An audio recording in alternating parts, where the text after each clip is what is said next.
tugas dia udah dimasukin kita. Pokoknya dia kalau depan nanti ya harus aktif lah. Tanya Bu ya. Benar. Bismillahirrahmanirrahim. Itu dengan segitiga restitusi itu. Bismillahirrahmanirrahim. Mulai Pak. Assalamualaikum warahmatullahi wabarakatuh. Waalaikumsalam warahmatullahi wabarakatuh. Puji syukur kehadirat Allah Subhanahu wa taala. Pada hari ini kita masih bisa bersama-sama berkumpul ya, dalam rangka menyelesaikan masalah murid dengan segitiga restitusi dengan judul besarnya budaya positif. Maaf Bapak Ibu, saya mengundang Bapak Ibu di sini bukan untuk mengajarkan atau memberikan sesuatu materi, tapi hanya berbagi pengalaman saja, berbagi sharing. Nanti kalau ada pertanyaan boleh diajukan, kalau tak ada alhamdulillah langsung balik. Oke Bapak Ibu, kita mulai dengan budaya positif menyelesaikan masalah murid dengan segitiga restitusi. Ini modul baru Pak Guru Penggerak. Ini dong. Kalau awak tahu segitiga itu tepung segitiga biru. Sekarang atau cinta segitiga. Ya. Sekarang ada yang baru lagi segitiga restitusi. Oke, kita mulai Pak. Mulai. Sip. Lanjut. Dari segitiga restitusi sini ini kita ambil pengertiannya adalah restitusi adalah proses menciptakan kondisi bagi murid untuk memperbaiki kesalahan mereka sehingga mereka bisa kembali kepada kelompok mereka dengan karakter yang kuat. Ini dia proses menciptakan kondisi. Kalau ditengok di sekolah itu kan banyak Pak kesalahan-kesalahan murid yang selama ini kurang tepat kita lakukan. Ini solusinya yang ditawarkan pemerintah. Ya, proses menciptakan kondisi bagi murid untuk memperbaiki kesalahan. Ini dari Gosen, orang-orang Amerika tahun 2004. Jadi restitusi itu Pak Bu bukan untuk menebus kesalahan. Ini yang sering kita lakukan. Ketika anak datang terlambat, ketika anak tidak masuk di kelas lama-lama, kita justru menyalahkan siswa. Itu dulu Pak yang kita lakukan Pak ya. Ingat dulu awak masih kecil. Murid untuk memperbaiki kesalahan. Ini dari Gosen, orang-orang Amerika tahun 2004. Jadi restitusi itu Pak Bu bukan untuk menebus kesalahan. Ini yang sering kita lakukan. Ketika anak datang terlambat, ketika anak tidak masuk di kelas lama-lama, kita justru menyalahkan siswa. Itu dulu Pak yang kita lakukan Pak ya. Ingat dulu awak masih kecil, ya kan? Jadi restitusi itu bukan untuk menebus kesalahan, namun belajar dari kesalahan. Belajar dari kesalahan. Contoh, ada anak terlambat, ada anak tak masuk, ya kan?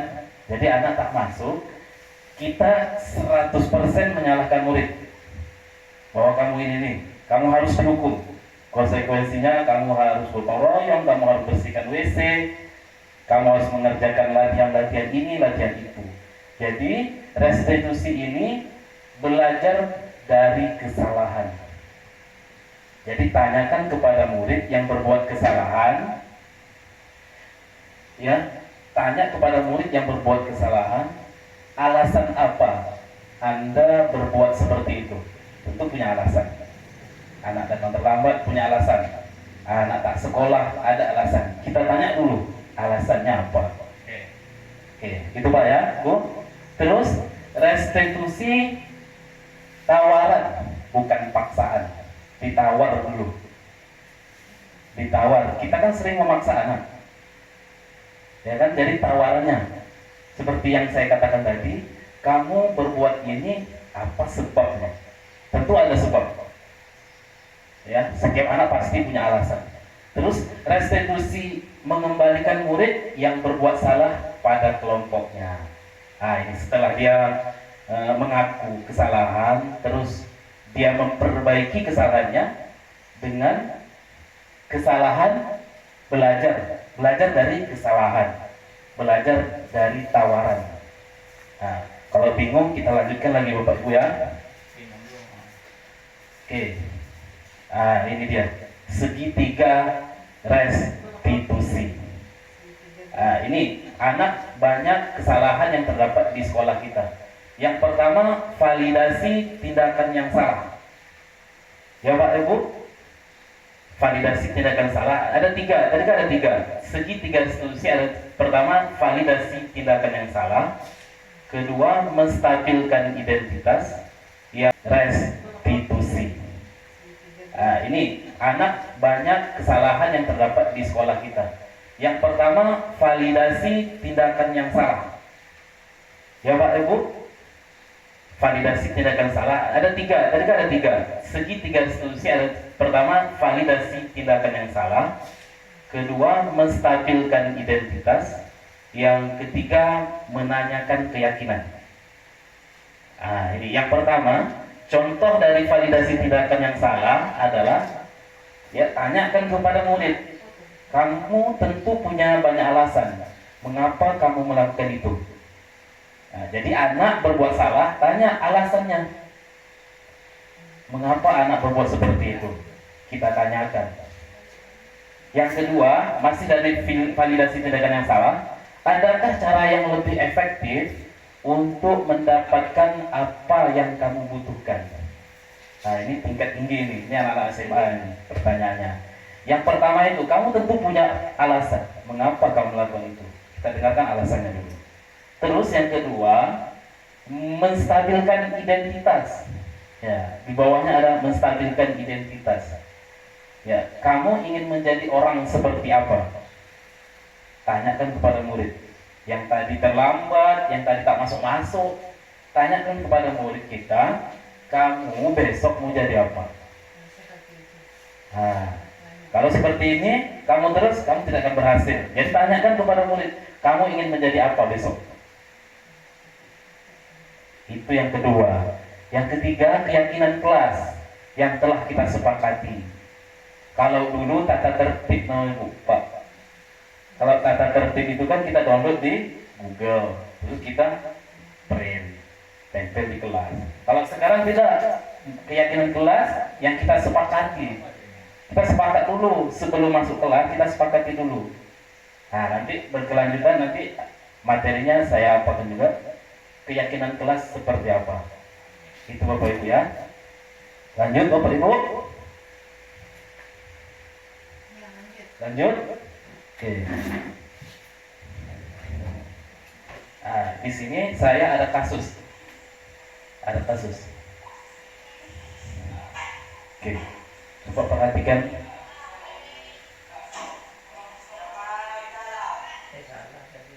Ya, Azmi yang selalu datang terlambat ke sekolah.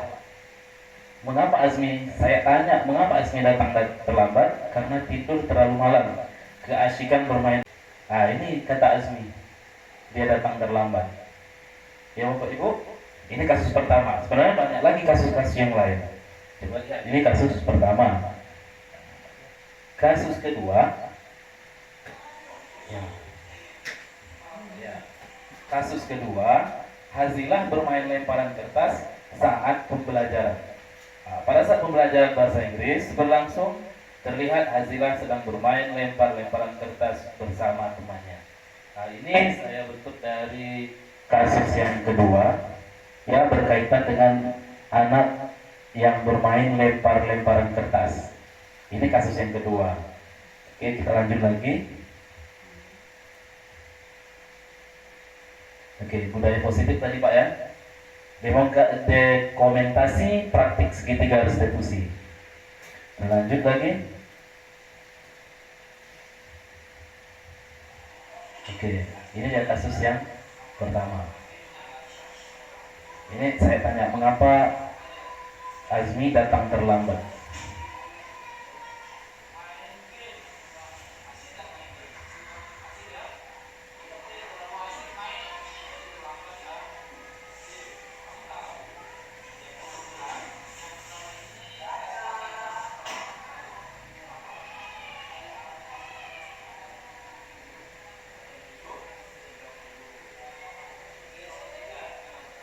Ya, mereka yakin bahwa jam 7.30 sudah berada di kelas.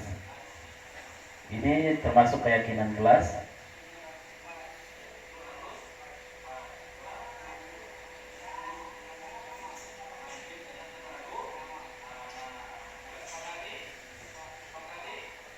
Ya, terakhir kita sepakati dengan keyakinan kelas yang dibuat oleh Azmi, yaitu tepat waktu masuk kelas dan tidak boleh bermain game online terlalu malam.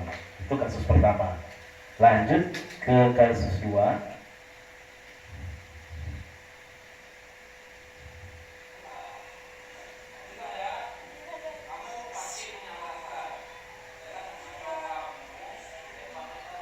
Ya, alasan Hazilah.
Ya, ini keyakinan yang kelas terakhir yang disepakati oleh siswa. Yang kasus tadi tentang bermain lempar-lemparan kertas. Ya, kita sepakati bersama antara murid dan guru. Jadi itu kasus yang kedua. Jadi kita lanjutkan dengan yang selanjutnya. Bapak Ibu yang berbahagia, sebelum keyakinan kelas disepakati, murid menuliskan keyakinan kelas di kartu yang telah guru siapkan. Ya, sebelum keyakinan kelas itu dilakukan di kelas, ya, setiap awal masuk kita akan membagikan kartu, disuruh anak menulis keyakinan kelasnya masing-masing, keyakinan kelas pribadi. Jadi selama ini kita memberikan keyakinan atau disiplin kelas itu lewat Google, terus kita download.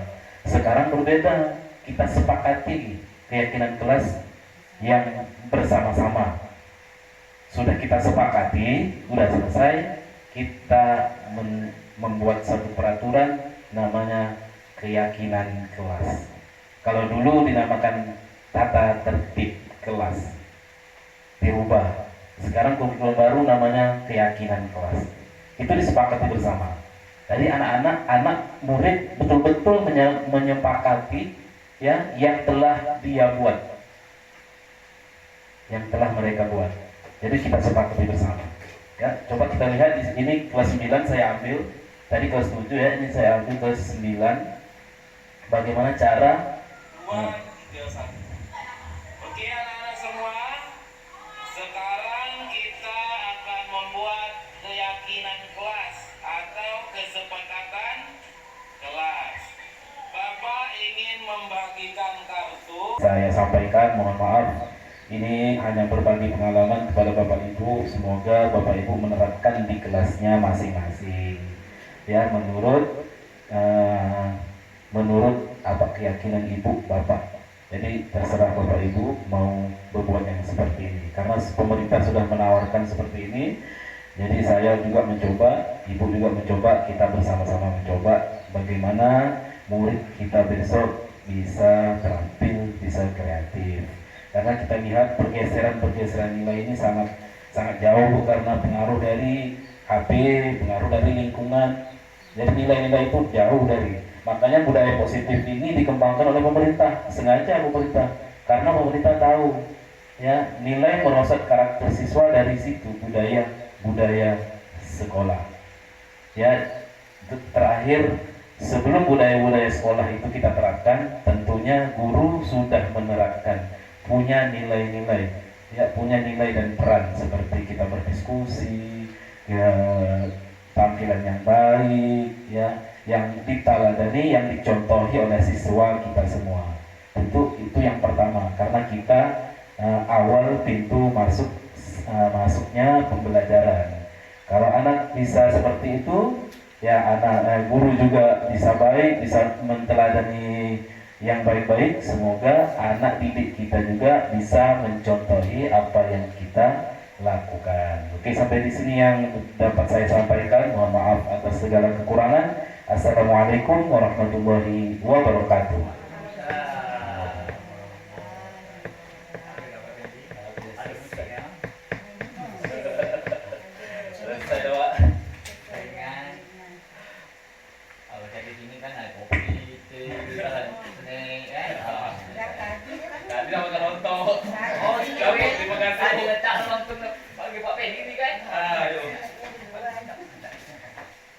Jadi kalau menurut aku tadi, untuk tengok dari video tersebut bagus gitu ya. Emang kan bagus dong. Cuman kira-kira kalau kita terapkan di sekolah ini bisa Itu tidak? untuk pribadi saya dah menerapkan sejauh itu. Saya panggil siswa, apa, tanya, itu apa yang dikehendak tentang sekolah, apa yang dia mau, apa cita-cita dah saya buat. Saya buat semua tak tahu. Jelas. Dah saya buat tak. Sebagian sudah pernah dicoba. Tidak tertulis. Sudah saya buat. Saya panggil ke depan, tanya, apa datang terlambat, ada masalah di rumah tidak. 2, 3, 1. Oke anak-anak semua, sekarang kita akan membuat keyakinan kelas atau kesepakatan kelas. Bapak ingin membagikan kartu satu persatu kepada kalian semua. Nanti bisa ditulis.